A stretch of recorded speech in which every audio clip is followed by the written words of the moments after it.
Okay, well, back on the plot again, and I'm looking at the sweet corn. Now this sweet corn, funnily enough, has not grown very tall, but it's also, I think, down to the weather as well that we've had this year. So anyway, it's time to bring them in. Luckily enough, a rat hasn't found them yet, so I'm going to bring them in and see what we get. I think this is the biggest one of the lot. What else we got? Only one there. So, not even bothering with that one. The mice can have that one.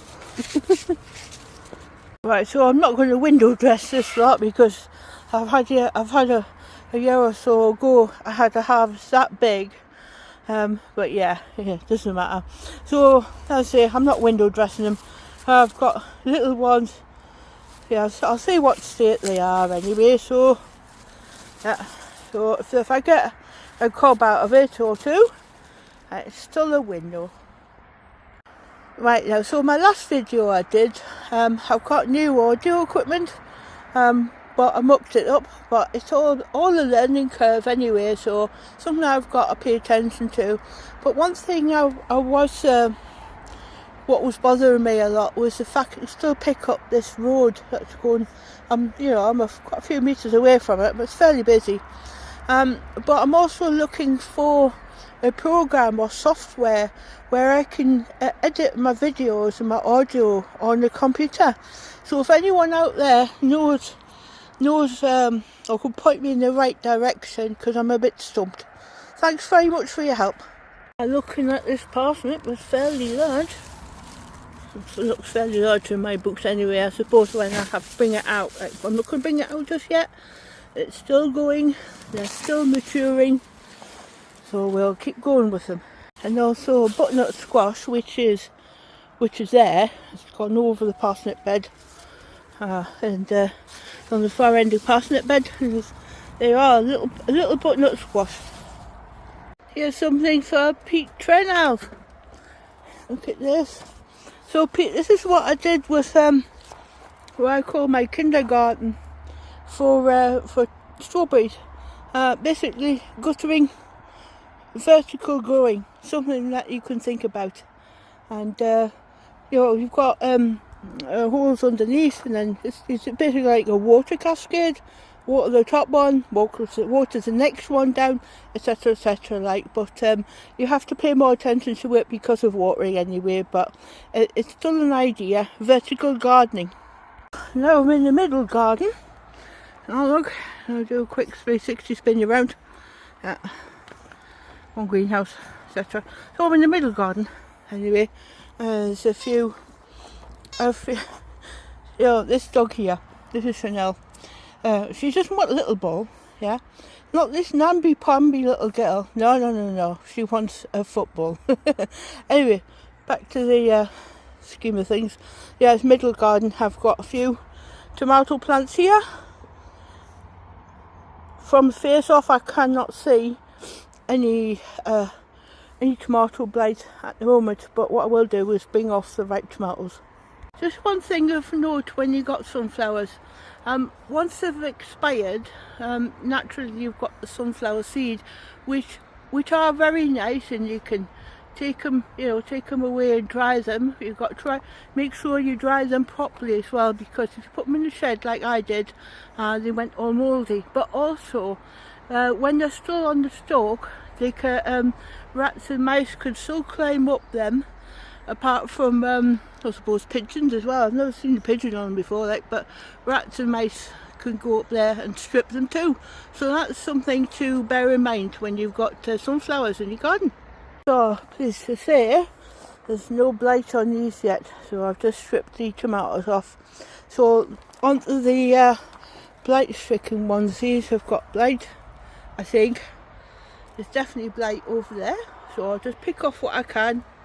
And also, there's some tomatoes over there as well, which I'll show you in a minute. Oh, that's a little harvest from the middle garden. There's a couple of split fruit. I'm catching them, I'm eating them. Why not? I'm not letting them go to waste. What do you think, Max? What do you think? You good boy? Right, so anyway, yeah, I've got this lot to harvest. There's a few anyway, but there is blight on here as well, so let's get the red ones off. Of course, picking some blackberries. I forgot about these tomatoes. I get these ones picked too. Well, with blight around, this is the only set of tomatoes now that I've got in the garden. So it begs the question, shall I harvest the green tomatoes and then ripen them off, or risk that the blight gets them? So that's the question, isn't it? So only a few handful, right, but they are really nice tomatoes. Yeah, there's a few that's come off, and of course because of the water, a lot of them are split as well. Well, some of them are split. So yeah, I'll have to sleep on that one. So the spiders are trying to take over the greenhouse. Spiders everywhere nowadays. So I've taken in what corn I've grown this year, which isn't very much, but be thankful for small mercies. So I'm turning my attention now to these little squashes here. So as far as I know, and don't quote me on it, was that when the they're supposed to be like fronds, yeah. And this they're brown and shriveled, and also there's a lot of what do you call it, like scoring, not scoring, it's like, it looks like bark. Yeah. So that's telling me that it could very well be ready to harvest. So I'll be doing that tomorrow. But one thing you do need to know is that you don't want to cut it off down here. You want to cut it off further away from the stem. Don't pick it up by the stem. Get your hand underneath, yeah, because it's not meant for that. So you pick them up that way and then store them. Because don't forget, if you have these lying around in your garden at this time of year, I'm sure there'll be a rat or whatever showing a little bit of interest in how they're maturing. Hello, Chanel. So anyway, I'm pretty happy about how the celery's getting on. I say not as prolific. That one's all right there. Not as prolific as last year, but of course, naturally being uncovered by all the tomatoes now, it'll give them a little bit more vigour before I bring them out. And also I've got this one hanging around as well, so I think I'll be bringing them out.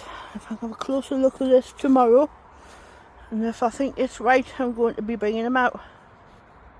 And of course I'm going to have to pick my moment to bring this one out. The Christmas potatoes are coming on. I've only got 3 pots, that'll do. I've got enough potatoes over here. Everywhere you see a big bag, they're all potatoes anyway. Yeah, so this is what I'm going to bring out today. That'll do me fine. Might be some small corn amongst this lot. I'm not going to deny it. Just take it as it is, and if I get some baby corn out of it, then what the heck anyway. Right, you can see my hair's dishevelled and stuff like that. Anyway, folks, I'll say ta-ta for just now, and I'll catch you in another one. Please don't forget to like and subscribe. I appreciate it. Bye for now.